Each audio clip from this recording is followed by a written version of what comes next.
There are days when the smartest thing you can do for running is to stop running. And I'm not talking about an injury or something that clearly needs attention. I'm talking about the deeper signs. The signs that running has stopped enhancing your life and started taking something away from it. I strongly believe that running is not just about racing. It should be a healthy, long-term habit. Something that will give you more health, energy, and clarity. So if running has started feeling confusing to you lately, there are 3 things I think you should pay attention to. I don't know if you can relate to this, but I had moments when I felt like running was just like a chore. I really didn't want to run, but because I am training for a race or because I made a promise to myself, I push it through, only to come back the next day feeling worse than yesterday. Now, this isn't a video telling you to be okay with breaking a promise to yourself or not following your training plan. I actually want to do the opposite.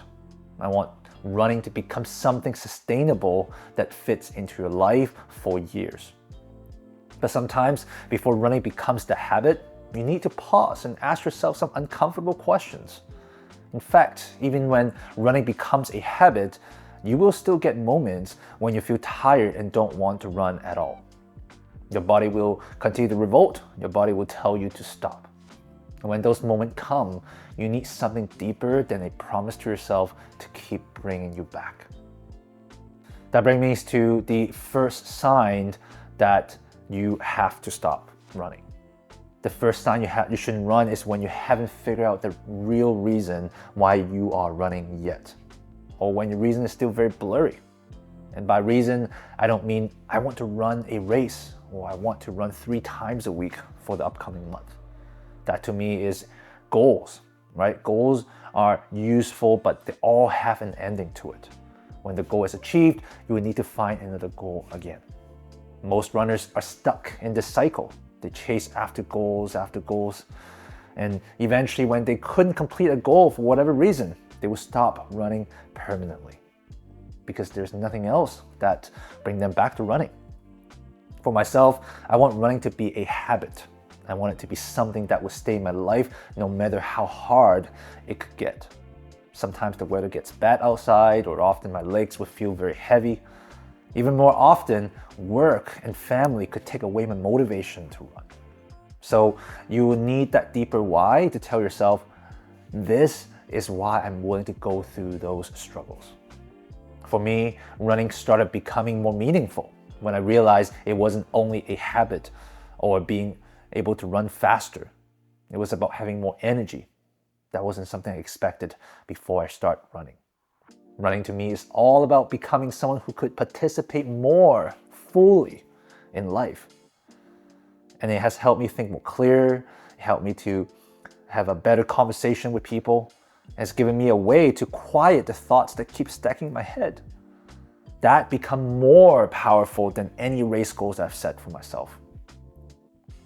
So if your only reason for running is the race you sign up for, or you just want to build a habit of running every week, I suggest that you spend some time figuring out what comes after the race, or what are the outcomes you want to get from it that is always applicable after every race goal you set for yourself.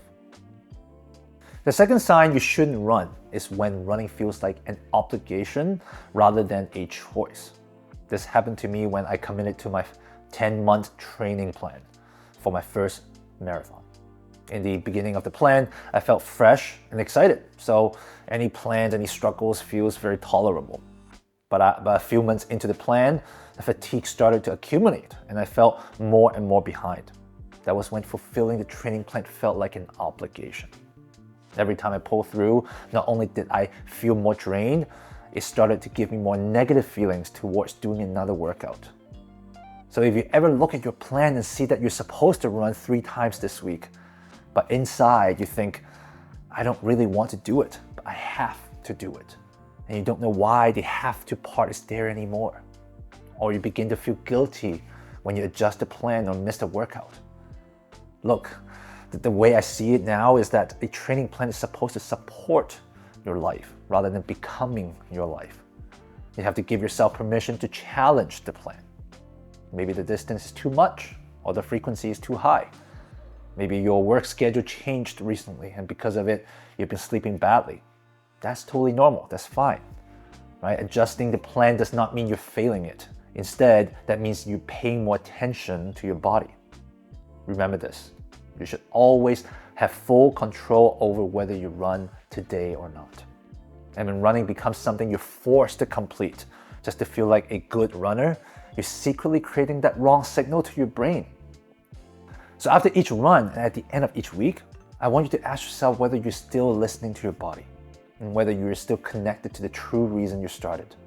If not, ask why and let that character within you to guide you to make those adjustments. If you're someone who wants running to fit into your life instead of taking over your life, drop a comment. Tell me what running has helped you with outside of running, because I think those answers are often more important than the training plan that you're currently following. The last sign you shouldn't be running is when running consistently takes away your energy instead of giving you more. In the poll I have put on my channel, the most voted thing people miss if running disappears is actually better health from running. That is encouraging to see, as I feel like I found people who think the same way. I personally run because I want to be healthy. And I've experienced a version of running where I finish feeling more productive and happier. I want running to make me more capable of doing other things I care about in life. And every run leaves me drained for the rest of the day all the time. That's when I know I'm training way too much. So if you're going through that same thing, right, you need to ask why it feels so draining for you. Instead of pushing through it, it can be something physical. Maybe your body hasn't adapted to the volume. Maybe you're running too hard. Or it could be mental. Maybe running is taking too much time from life. Mentally, you feel like you're sacrificing too much.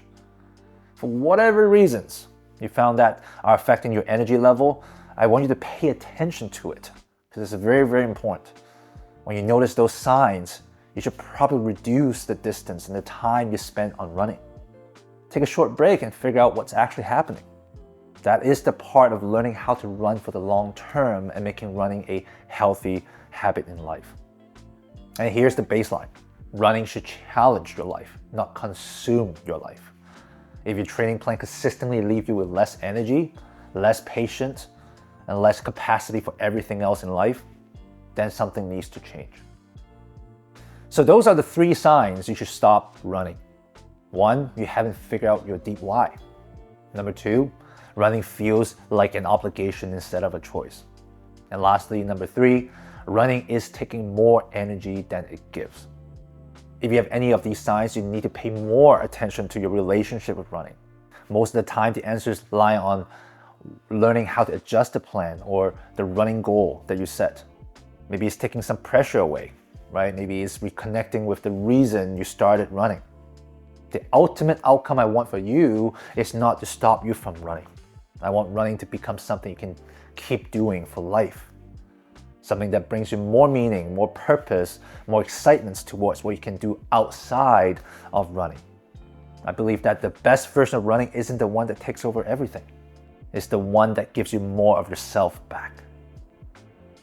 If running has been feeling difficult lately, don't immediately assume that you need more motivation. Ask yourself what this feeling is trying to tell you. My name is Felix, just figuring things out one run at a time. Subscribe to this channel if you resonate with this message. And if you ever wonder how you can run longer without getting tired, check out this video right in front of me. And I'll see you on the next one.